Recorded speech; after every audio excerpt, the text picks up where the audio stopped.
Here we're going to continue our work with accumulation functions from the last lesson.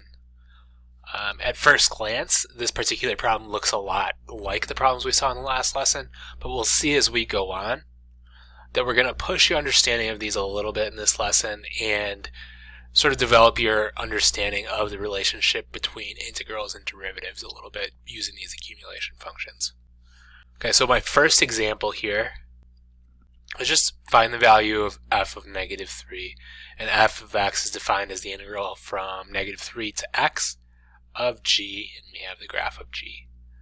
Okay, so f of negative 3 is just going to be the integral from negative 3 to negative 3 of g of t dt. Okay, and we know from our work earlier in this unit that when the bounds are the same, well, that's like taking the area of just like one little baby infinitely small sliver of this graph. So this value f of 3 is this integral, which is equal to 0. Okay, so in my last example I got a result of 0 specifically because these bounds were equal, right? Negative 3, negative 3. Let's look at one where they are not. So here I have this function f. It's an accumulation function defined as the integral from 0 to x of g. We want f of negative 5. So that means f of negative 5 is going to be equal to this, right? The integral from 0 to, that's a negative 5 of g. Now, this is one that we need to rewrite because we have a smaller number on top, a bigger number on bottom. So we want to rewrite it so that the bigger number is the upper bound. So we'll say negative 5, 0, still the same function, and then because we flip them, we want to make this result negative here. Okay. Notice that if I had missed that step, I'd be looking at the wrong spot on the graph now. So what I'm going to do is I'm going to go from negative 5 to 0. Okay. And that gets me just a rectangle, right? So it's a rectangle with a length of 5 units, and it is 4 units wide. So the area of that rectangle is negative 20 because it is below the x-axis. Okay, so I'm looking at this region in particular. So f of negative 5 is going to be negative, right? Negative 20, which is just positive 20. Okay, so the new thing here is setting up the integral. We need to know our properties here in case we need to rewrite anything to be more convenient for us. But then finding the value is nothing new, right? You are using your area formula. So if I needed to find the area of a triangle, I'd use 1/2 base height. If I happen to have like this whole trapezoid, I'd use 1/2 base 1 plus base 2 times the height. So you guys, if you're at this point, can do that very well. Okay, so easy enough. Just finding the integral based on the graph. Let's make things a little harder now. This is where things get cool. So this problem looks very similar, but notice what we're trying to find now. G prime of 2. So remember, we'd read that as it's the derivative of g at x equals 2. Okay.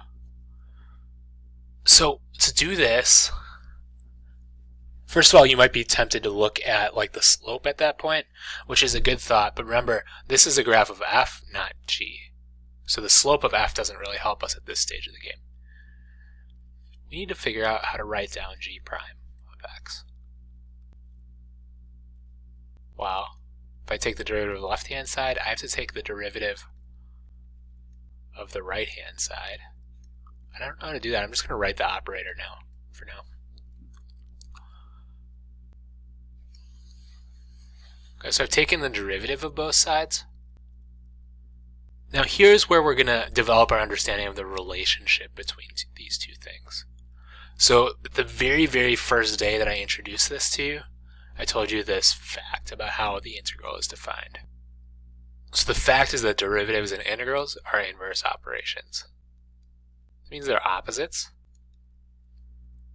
So just like if I had a plus 2 minus 2, these would cancel out. Nothing would be left over, right? Here, taking the derivative of this accumulation function, these operations kind of cancel out. So what is left over? We'd say just g prime of x equals f of x. Okay, so taking the derivative of this accumulation function just gives me what's left over inside. So now, what that means, right, is g prime of 2 is easy, right? F of 2. Then I just read that value off the graph. So f of 2 gives a y of 4, and that's it. So these derivatives of these things are actually very easy questions, and that's because the derivative cancels out the integral, and you have to do then almost no work to figure out what the value of the derivative is at that point. Just reading it off the graph. This is a great time to just pause and reflect, decide whether you're with me so far or whether you need to go back and rewatch. Make sure your notes are good from the beginning of the video, because we're going to move on now to a second derivative problem. Okay, here we go. So here we want f double prime of negative 4. So let's think about this logically here. I bet you could even maybe figure this one out on your own. F prime of x, well, it means I have to take the derivative of the right hand side with respect to x, which will look like this. And by the same logic as before, those operations cancel, right? So f prime of x is just g of x is left over. F double prime, well, that just means I take the derivative of both sides again. So f double prime of x, the derivative of g prime of x.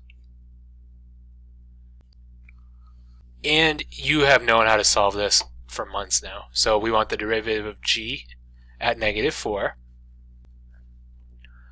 We have the graph of g, so we want the slope of g at negative 4, and we're going to use rise over run to find it.